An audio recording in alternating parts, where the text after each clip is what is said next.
ห่วงประพฤติปฏิบัติธรรมนี่ยากเป็นของที่หาได้ยากเป็นอย่างยิ่งเพิ่นว่ารัตนะอันประเสริฐที่สูงสุดนั่นเด้อการได้เกิดมาเป็นมนุษย์การได้พบพระพุทธศาสนา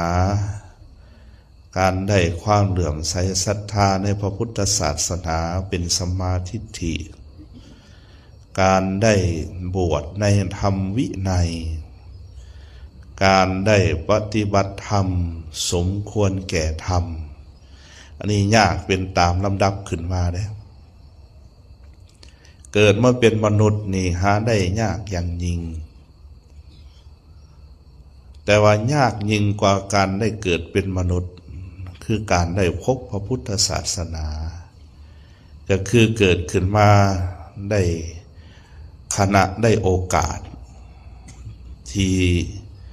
อยู่ในการสมัยมีพระศาสนาของพระผู้มีพระภาคเจ้า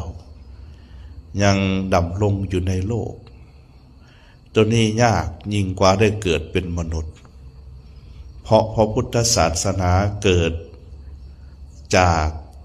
การตรัสรู้เสด็จอุบัติขึ้นขององค์พระสัมมาสัมพุทธเจ้าเพราะฉะนั้นจึงยากกว่าการได้อัตภาพความเป็นมนุษย์